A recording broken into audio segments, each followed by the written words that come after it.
Hey everybody, welcome back for another episode of Art with Miss Maureen.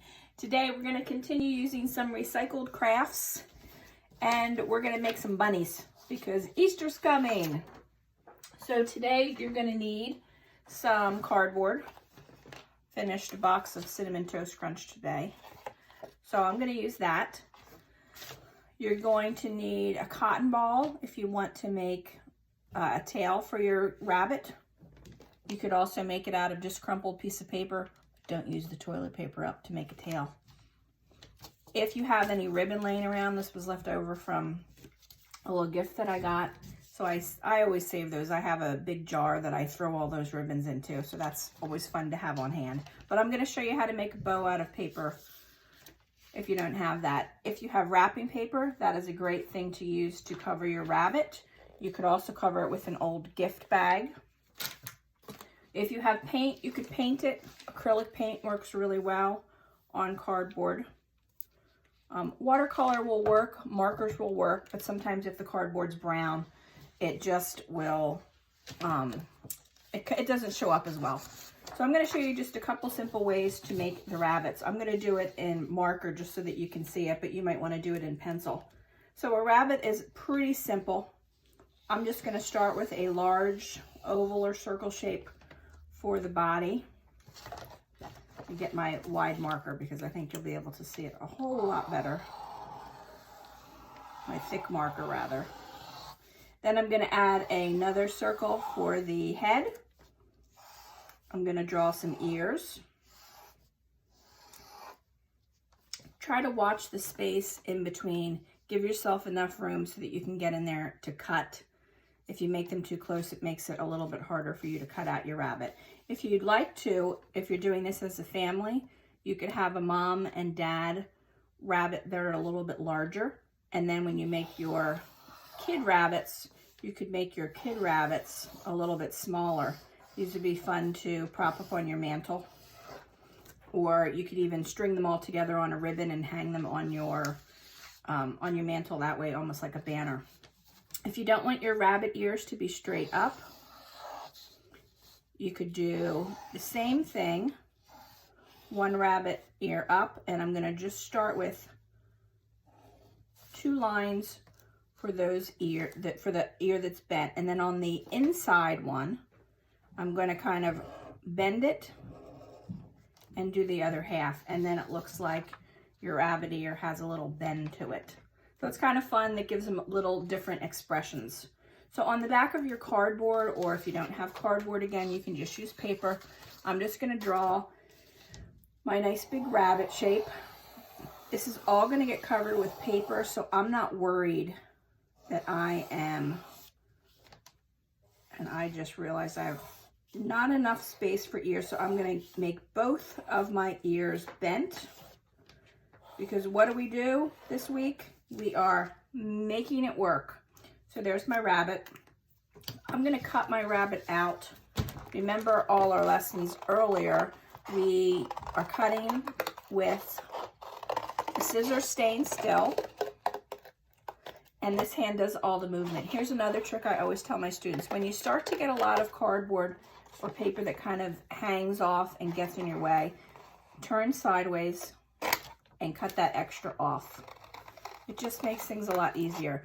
Also, to get into these spots, I'm going to kind of stop here and I'm going to come in from the other side. And then I'm able to get my scissors back in there and wrestle out the other piece of that cardboard. I'm going to use a piece of scrapbook paper because I used to scrapbook a lot when my kids were little. Now they're both in college. One is a freshman. She is studying fashion design. So that makes my heart happy. She's doing something really creative. She always loved to draw fashion when she was little. And my other daughter is in communications. She wants to do something with social media. She always made videos for us when we were little.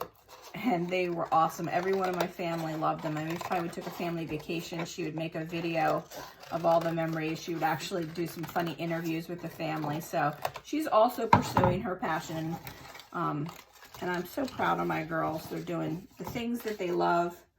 They're at school together, actually. They not anymore because they're home. They both go to West Virginia. But they are in the same sorority. And next year, they're actually living together. So lots of together time coming up for them since they're home now. And then they're going to be living together next year. So there's my rabbit. I just want to show you one thing before we continue with the scrapbook paper I picked out, in case you don't have scrapbook paper. If you have plain paper and you have markers and you have a pencil with an eraser on it that hasn't been used, you can just take a marker and you can color in the eraser, and you can actually print circles and make your own printed paper. It takes a little bit longer, but most of you probably have a little more free time lately than you used to. So that's just a really fun way to make your own printed paper. You could print them in a line. You could even just then go in with your marker and add other designs. Or you could just draw with a marker and draw lines and shapes and create any kind of pattern that you want. So here's my rabbit. I'm going to take my glue. Remember that you only need glue on the edges. And I always tell my students, you don't want to go on the very edge. You want to come in a little bit, because when you press the paper on, the glue tends to smush out, and then it kind of gets glued to your table or whatever you have left. So I only did glue around the edges, not too close to the edges. I'm just going to take my whole paper and I'm going to rub. I'm holding it still with one hand while I'm rubbing the other side. Rubbing this side now, just to make sure that it's all nice and attached. And then we flip it over. Again, I would probably let this sit for a few minutes so that the glue has a chance to dry. Now I have a pretty large piece of paper here, so I'm going to do what I call a rough cut. A rough cut is just when I roughly cut around my shape to get rid of all this extra paper so that it doesn't hinder when I'm cutting this out. It just makes it a whole lot easier. So now I can go in with my paper, and again, my scissors are mostly still, and my other hand is doing most of the moving. You can sneak in from the other side and get rid of some of this extra paper that's hanging, just like we did earlier. And I'm just gonna go around until my whole rabbit is all cut out. It would be fun if you do this as a family to have everybody use different papers. You could pick those papers out ahead of time as a family if you wanted them to coordinate. You could also glue these all to a background. You might have a canvas. If you don't have a canvas, but you're doing some takeout, you could use your takeout pizza box as your canvas. You could paint that pizza box, or you could cover it with wrapping paper. You might have a piece of poster board that you needed for a project that maybe you don't need anymore because everything's online. You could use that. It's time to get those creative thinking caps on and use what you have.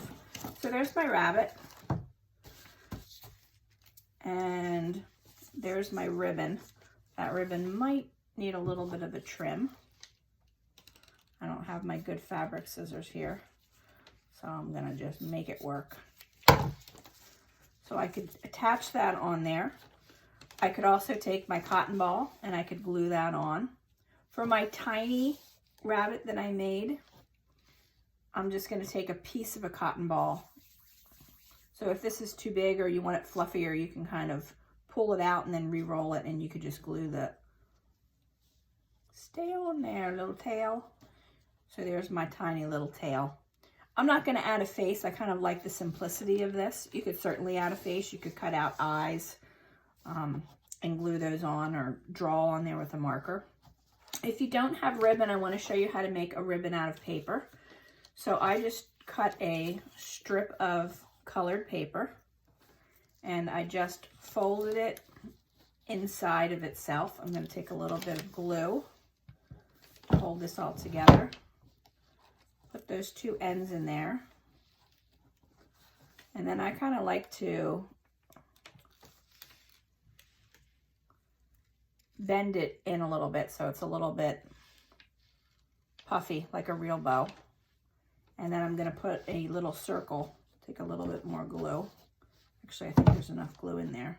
Kind of leaked out. So that one could actually be a tiny little bow tie. But if you wanted it to be more like a ribbon, you could take other skinny little strips of paper and you could just glue those down to your bow like that. And it makes a really adorable little bow. You could put them in the rabbit's hair up near the ear if you wanted to. That would also be super cute. That tail's a little bit long, but I think you get the idea. So there's just endless possibilities with this. Use up those recyclables. I'm sure you're going through boxes of cereal. You're probably eating your parents out of house and home by now. So use what you have and have a great day. Enjoy each other. Be kind. And I'll see you for another episode on Art with Miss Maureen tomorrow.